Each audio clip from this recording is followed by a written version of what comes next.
The dusty cowboy rode into town alone for supplies, but stopped dead when he spotted the black bride with dangerous curves standing abandoned outside the church, her wedding dress now a symbol of public shame. Townspeople whisper and point at the mail-order mistake, assuming she's just another failed arrangement destined for the next wagon out of town. The woman maintains perfect composure, despite their cruel stares, suggesting hidden strength beneath her vulnerable situation. The weathered cowboy observes from his saddle, recognizing something familiar in her quiet dignity, a resilience that mirrors his own guarded nature. What neither realizes is that her abandoned groom's disappearance and his secret territorial mission are connected by a web of corruption that has already claimed lives. Will this chance encounter between two outcasts expose the dangerous truth? Or will they both become the next victims of a conspiracy that reaches the highest levels of power? Before we continue, comment where you are tuning in from. Perhaps we will publish a story there. 3 days earlier, Winona Renfro had stepped off the dusty stagecoach in Millbrook Valley, wearing her finest blue dress and carrying a worn leather satchel. The telegram in her pocket promised a new husband and a fresh start. Instead, she found an empty church and curious stares from the townspeople. She waited at the boarding house. Hours turned to days. Her supposed groom never appeared. The whispers started immediately. Women pulled their children closer when she passed. Men looked through her as if she were invisible. The boarding house owner, Mrs. Caldwell, grew colder with each passing meal. By the third morning, patience had run thin throughout the town. Winona smoothed her wedding dress one final time and walked toward the general store. She needed supplies for the journey home, though she had little money left. The morning sun cast long shadows across the dusty main street as she pushed open the wooden door. The store fell silent. 3 women near the fabric display turned their backs. 2 men by the counter stopped their conversation mid-sentence. Store owner Bennett looked up from his ledger. His expression soured instantly. "We don't extend credit to your kind." Winona placed 3 silver coins on the counter. "I have money." You're welcome. Time to move along. "I've done nothing wrong. Vagrancy is against town ordinances. Next stage leaves in 2 hours." A small crowd had gathered on the wooden sidewalk. Their faces showed a mixture of curiosity and contempt. Some nodded approval at Hayes' words. "She's been nothing but trouble since she arrived," Bennett called from his doorway. "Probably stole that dress," another voice added. Winona felt the familiar sting of assumptions and accusations. These people saw only what they expected to see. A failed mail-order bride, a woman without prospects or protection, someone to be discarded and forgotten. But they were wrong about almost everything. From across the street, a tall figure watched the scene unfold. Jedediah McAllister sat astride his chestnut mare, studying the confrontation with careful eyes. He had ridden into town an hour earlier, seeking basic supplies for his journey north. Instead, he found himself witness to casual cruelty. The woman in the wedding dress intrigued him. She faced the hostile crowd without flinching. Her posture remained straight, despite the verbal attacks. Most people would have broken under such public humiliation. Jed had seen similar strength before, in soldiers who refused to retreat, in settlers who survived impossible winters, in anyone who had learned that dignity was sometimes all you could control. Hayes stepped closer to the woman. "I said it's time to go. I'll leave when I'm ready." The deputy's hand moved toward his weapon. The crowd pressed closer, sensing potential drama. Jed recognized the dangerous shift in mood. He dismounted and crossed the street. "Is there a problem here?" Hayes turned, sizing up the newcomer. Jed stood several inches taller and carried himself with quiet confidence. His clothes were travel-worn, but well-maintained. A Colt revolver hung at his hip. "No problem, stranger. Just helping this lady understand local customs." Jed looked at Winona. Her dark eyes met his steadily. No tears, no pleading, just calm assessment of a difficult situation. "The lady appears to understand decision. I accept your offer." She gathered her skirts and walked toward Jed's horse. The crowd parted reluctantly. Hayes looked ready to object further, but something in Jed's steady gaze changed his mind. "Don't expect to be welcome back here," the deputy called after them. Jed helped Winona onto his horse and swung up behind her. As they rode toward the edge of town, she felt eyes boring into her back. Let them stare. She had endured worse and survived. What she didn't know was that her mysterious rescuer carried federal documents in his saddlebags, documents related to territorial corruption and missing military supplies. The same corruption that had cost her brother Marcus his life 6 months earlier. The same corruption that Deputy Hayes was desperately trying to keep hidden. They rode in silence for the first mile. Winona sat stiffly in front of Jed, acutely aware of his presence behind her. The horse's steady rhythm gradually eased the tension in her shoulders. "There's a creek ahead," Jed said finally. "Good place to rest and talk." Winona nodded. She had questions that needed answers before this arrangement went any further.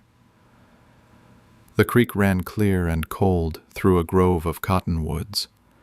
Jed dismounted first, then helped Winona down. She smoothed her wedding dress and looked around the peaceful setting. Such a contrast to the hostile faces they had left behind. "You didn't have to help me back there." Jed loosened his horse's saddle. "Didn't like the odds. 5 against 1 never bothered men before."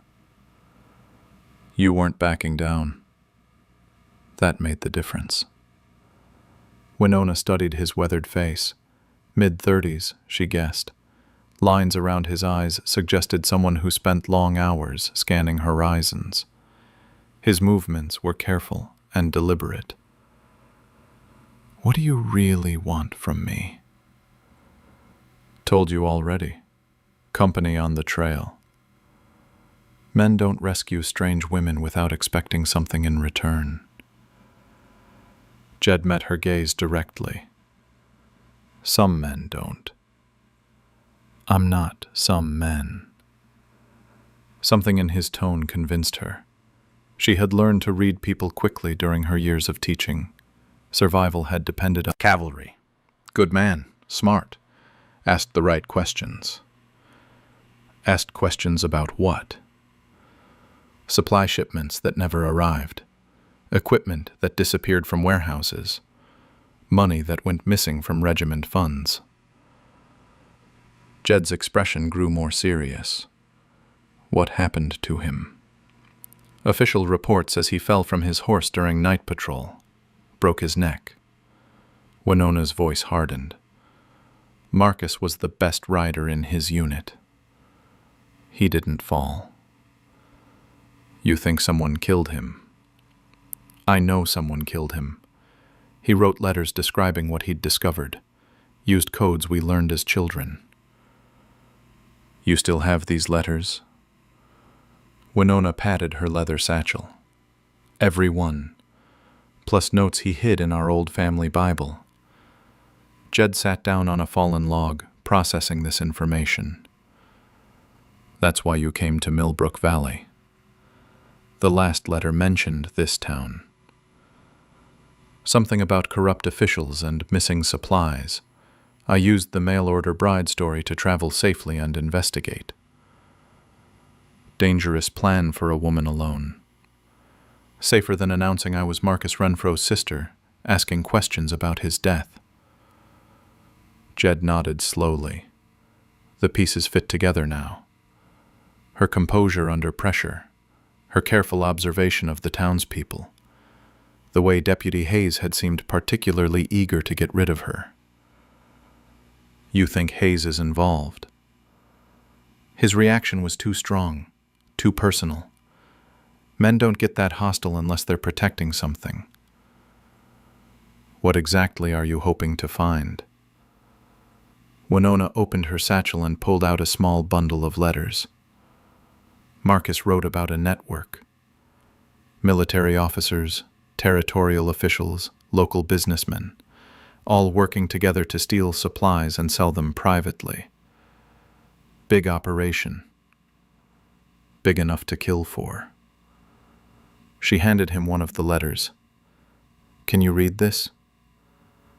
Jed studied the seemingly innocent family correspondence. Looks normal to me. Every third word in the second paragraph. Skip the connecting words. Jed's finger traced the text carefully. Supply, theft, Hayes Bennett, territorial, governor. Marcus was built missing. Winona stood and paced to the creek's edge. The water rushed over smooth stones, carrying away debris and leaving the stream bed clean. She wished justice worked the same way. If we worked together, we might actually expose them. Might. Or we might end up like Marcus. That's a risk I'm willing to take. Jed studied her determined expression.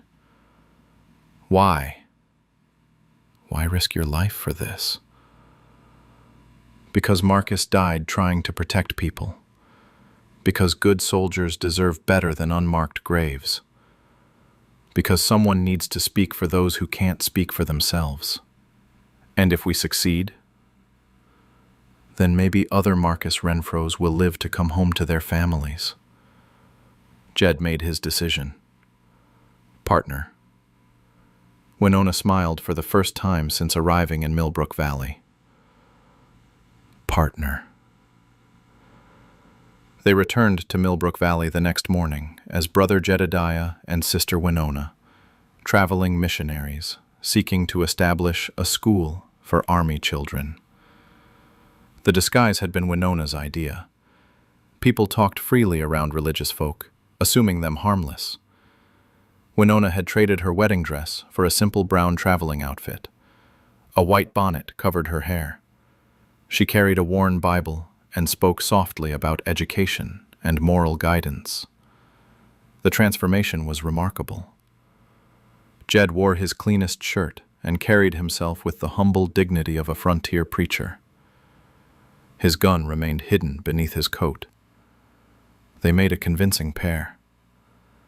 Their first stop was the boarding house. Mrs. Caldwell greeted them with suspicious politeness. We don't usually accommodate your sort together.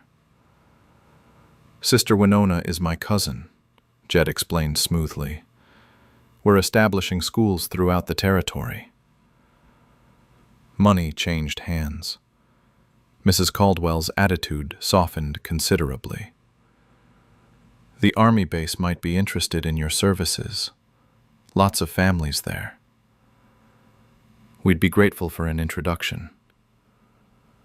Within hours, their cover story had spread through town. The hostile looks toward Winona lessened slightly. A missionary's cousin deserved basic courtesy, even if grudgingly given. That afternoon, they visited Fort Collins. Wanted to understand, Winona said softly. Helps with the grieving process. His sister should know Marcus died, doing his duty. They left the fort with more questions than answers. Morrison's story sounded rehearsed, too neat, too convenient. That evening, they walked through the town cemetery. Winona found Marcus's grave in the military section. The headstone was simple. Name, rank, dates. Nothing about his character or sacrifice. "He deserves better," she whispered. Jed placed a hand on her shoulder. "He'll get it." A voice spoke from behind them. "You folks knew Marcus?" They turned to see an elderly black woman carrying fresh wildflowers. Her face showed the deep lines of hard-earned wisdom. "I'm Ruth Washington. My son serves with the 10th Cavalry." "We're missionaries," Jed explained. "His family asked us to pay respects." Ruth studied them carefully. Marcus was a good man, asked the right questions. "What kind of questions?"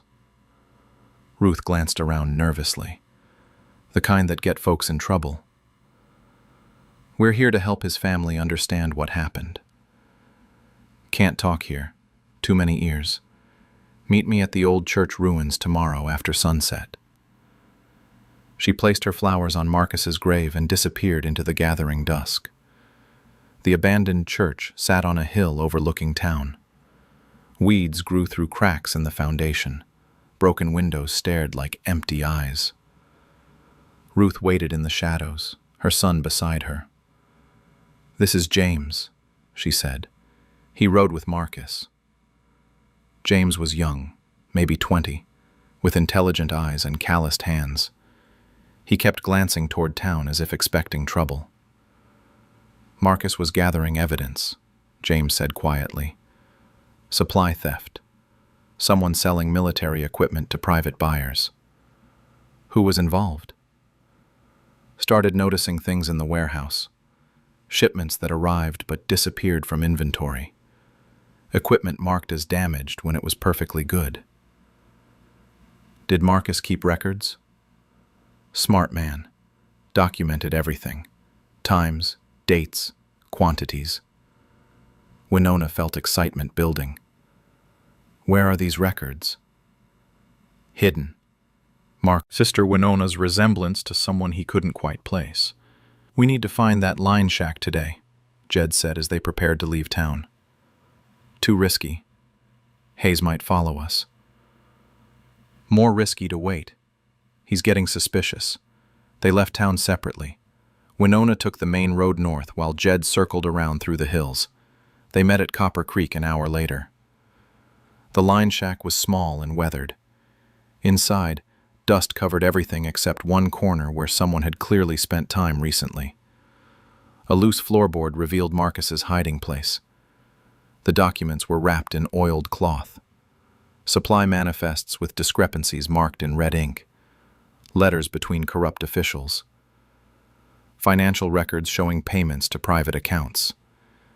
"This is it," Winona breathed. "Proof of everything." Jed studied the papers carefully. Names he recognized from his own investigation. Amounts that matched missing federal funds. Your brother was thorough. Thorough enough to get himself killed. A sound outside froze them both. Horses approaching. Multiple riders. Jed moved to the window. Hayes and 3 others were trapped. Winona gathered the documents quickly. "Back window?" "Too exposed. They'll see us." The riders stopped outside. Hayes's voice carried clearly. "Check inside. They've got to be here somewhere." Jed pointed to a loose board in the back wall. They squeezed through the gap just as boots stomped onto the front porch. The documents pressed against Winona's chest as they crawled through tall grass toward the creek. Hayes's voice carried from inside the shack. "Someone's been here recently." Fresh tracks outside. "Check the floorboards," another voice ordered. They reached the creek bank as shouts erupted behind them. Hayes had found the hiding place. The empty hiding place. "Find them!" Hayes roared. "They can't have gone far." Jed and Winona waded downstream, using the water to mask their tracks. The current tugged at Winona's skirts. Cold water soaked through her boots. Behind them, horses crashed through underbrush. A mile downstream, they climbed out near a rocky outcropping. Jed's horse waited where he had tethered it that morning. They mounted quickly and rode the right authorities when the corruption goes this high. Jed pulled his own documents from his saddlebag. The federal seal caught the candlelight. These might help. Winona looked closer at papers she had never examined carefully. Official letterhead, government stamps. Authorization for territorial investigation. What exactly do these say? That I'm authorized to investigate irregularities in territorial administration. You're not just carrying documents. You're a federal agent. Jed met her eyes steadily. Federal marshal. Undercover assignment. The revelation hit her like cold water. How long have you known about the corruption? 6 months. Since reports started reaching Washington about missing supplies and suspicious deaths. Marcus's death, among others. Your brother wasn't the first soldier to die asking the wrong questions. Winona felt anger building alongside relief. You've known all along what happened to him. Suspected. Couldn't prove it. That's why I'm here. Why didn't you tell me sooner? Needed to be sure you were who you claimed to be.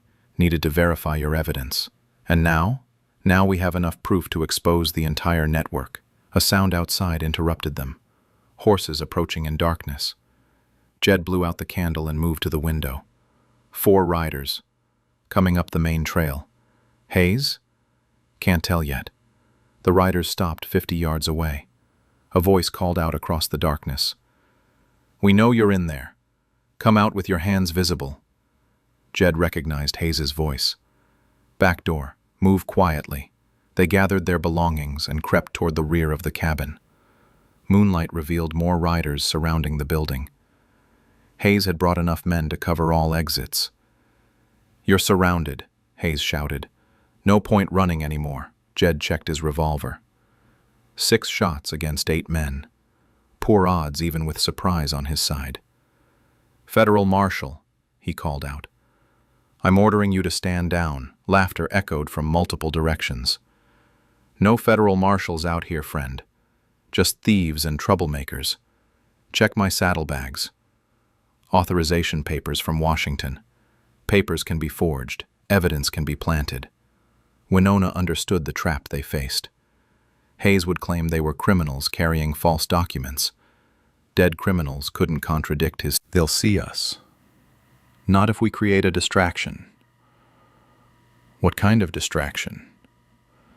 Jed pointed to an oil lamp on the table. Mining camps burn easily. Winona nodded, understanding. They gathered the most critical documents and prepared to run. Jed lit the lamp and threw it against the front wall. Flames spread quickly across dry wooden planks. Shouts erupted from the surrounding riders. Fire! They're burning evidence. In the confusion, Jed and Winona slipped out the back door. Gunshots cracked behind them as they sprinted toward the creek. Bullets whined overhead. They reached the water as the cabin became a torch lighting the entire hillside. The current carried them downstream while Hayes and his men fought the spreading fire. A mile later, they crawled onto the opposite bank. Behind them, orange flames painted the sky. Smoke billowed into the starlit darkness. Where do we go now? Winona asked. Denver, federal courthouse. That's a week's ride. Hayes will have the whole territory looking for us. Then we avoid towns and stay off main trails. Winona looked back at the burning hillside. Everything had changed in one night. No more disguises.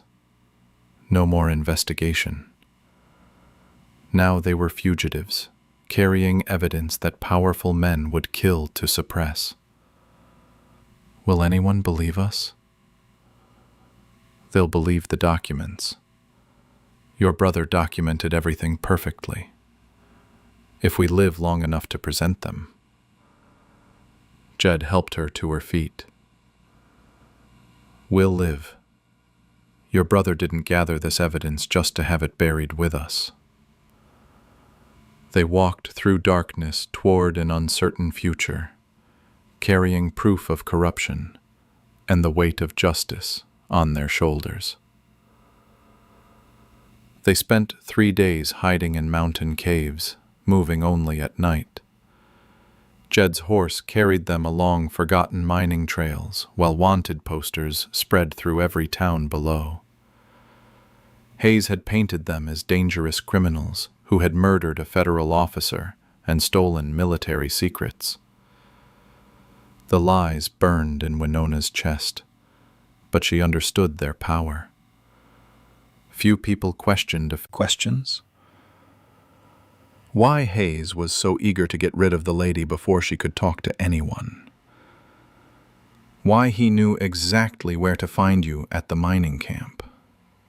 Ruth stepped closer. Captain Morrison's getting nervous too. Been asking his sergeants about missing supplies. Word is spreading through the fort. Winona felt a spark of hope. The truth is coming out. Slowly, James warned, but Hayes still has official authority. Still has men with guns. We have something better, Jed said. He pulled out his federal documents.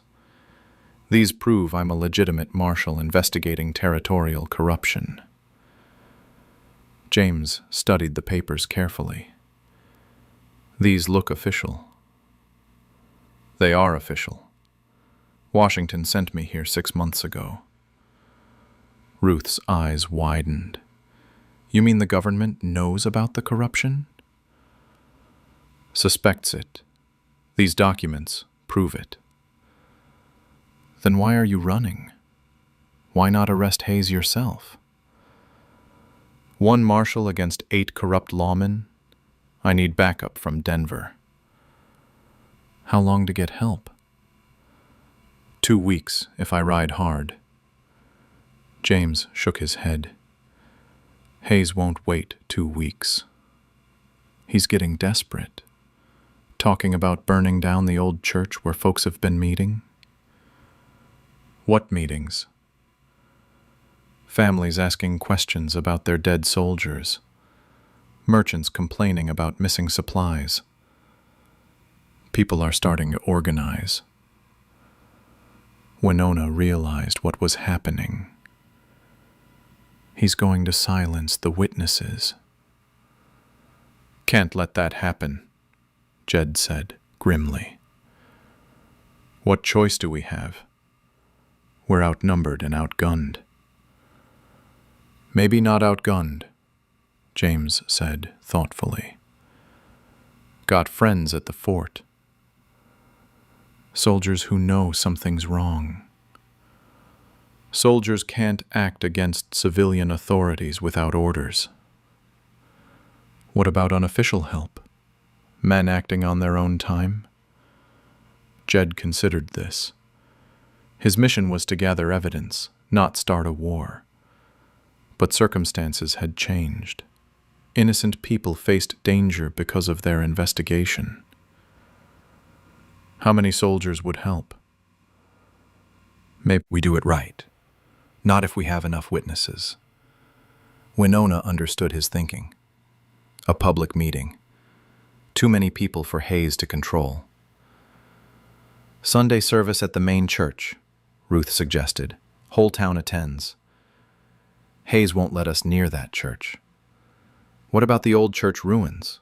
People have been gathering there anyway. James nodded. Sunday evening. Tell folks we have information about the missing supplies and dead soldiers. Hayes will try to stop it. Let him try. In front of the whole community. They spent the rest of the day planning. James and Ruth would spread word carefully among trusted families. Jed would position himself where he could protect Winona during her presentation. The soldiers would provide unofficial security. As evening approached, Winona felt the weight of responsibility settling on her shoulders. Tomorrow would determine whether Marcus's sacrifice led to justice or more bloodshed. You sure about this? Jed asked as they prepared to descend toward town. Marcus died gathering this evidence. Ruth's son and other soldiers are at risk. People deserve to know the truth. Hayes won't give up easily. Then we'll have to be stronger than he is. They rode down the mountain as darkness gathered around them. Behind them lay 3 days of hiding and running. Ahead waited a confrontation that would determine the future of everyone Hayes had threatened or silenced. Winona touched the documents pressed against her chest. Her brother's careful handwriting. Jed's federal authorization. The governor's panicked telegram. Truth had power if people were brave enough to hear it. Tomorrow they would find out if courage could triumph over corruption. If justice could emerge from the shadows where honest men had died asking the right questions. The lights of Millbrook Valley flickered below them like stars fallen to earth. Soon those lights would illuminate either victory or defeat. Sunday evening brought nearly the entire town to the old church ruins. Families arrived carrying lanterns and chairs. Soldiers came in civilian clothes. Even merchants who had avoided taking sides showed up out of curiosity. Winona stood near the broken altar, her heart pounding as she watched the crowd grow. Word had spread faster than James had expected. People were hungry for answers about Hayes? Fugitives trying to spread lies about military operations. What fugitives?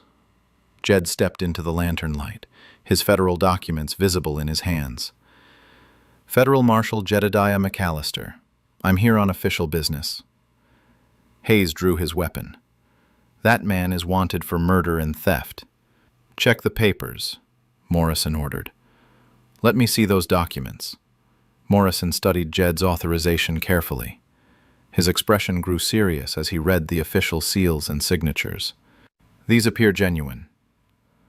Federal investigation into territorial corruption. Papers can be forged. These weren't forged. Morrison looked up at the crowd. This man has legitimate federal authority. The crowd stirred. Hayes's story was falling apart before their eyes. Winona stepped forward. I have evidence about the corruption that killed my brother Marcus Renfro. Your brother was a thief and a troublemaker. My brother was a Buffalo soldier who died protecting military supplies from thieves.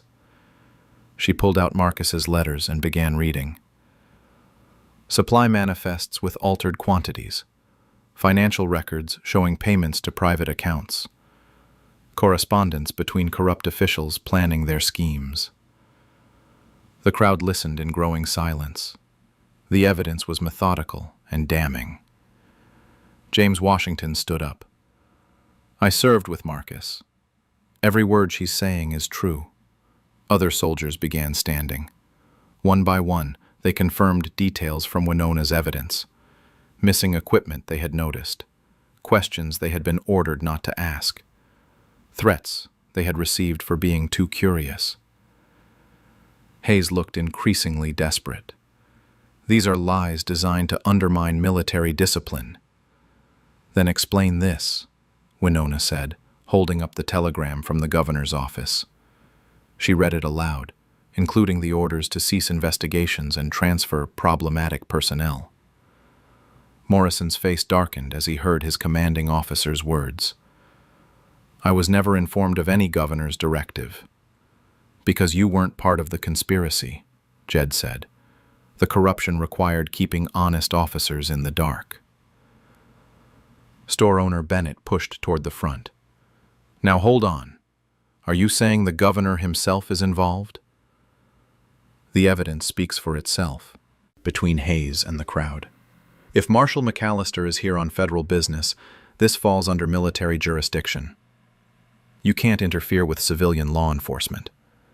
I can when civilian law enforcement threatens a federal investigation. The standoff stretched taut. Hayes had 6 men with guns. Morrison had authority but no soldiers present. The crowd had truth but no weapons. Then something unexpected happened. Mrs. Caldwell, the boarding house owner, stood up. I want to hear the rest of the evidence. Other voices joined hers. People who had remained silent began demanding answers. The momentum shifted as community members chose truth over fear. Hayes realized he had lost control of the situation. "This isn't over." "Yes, it is," Morrison said firmly. "I'm placing you under military arrest pending investigation of these charges." "You have no authority over me." "I have authority over theft of military supplies. That makes this a military matter." Morrison nodded to the soldiers in the crowd. They moved to surround Hayes and his deputies. Outnumbered and facing hostile witnesses, the corrupt lawmen surrendered their weapons. Over the following weeks, federal investigators arrived from Denver. Winona's evidence provided the foundation for prosecutions that reached the territorial governor's office. Marcus's hidden documents proved systematic corruption involving dozens of officials. Captain Morrison personally led the investigation at Fort Collins. Hayes and his co-conspirators faced federal charges for theft, conspiracy, and murder. The trials drew attention from newspapers across the territory. Winona testified at each proceeding, her calm dignity and thorough preparation impressing judges and juries. She had transformed from dismissed mail-order bride to respected advocate for military families. The territorial government established new oversight procedures for military supplies. Marcus Renfro received posthumous honors as a soldier who died protecting federal property. His grave got a new headstone, listing his service record and commendations. 6 months after that evening at the church ruins, Winona and Jed were married in the same location. The ceremony drew families from across the territory, including many whose loved ones had been vindicated by their investigation. Ruth Washington served as matron of honor. James gave away the bride. Fear and justice had emerged from the shadows where honest soldiers had died asking the right questions.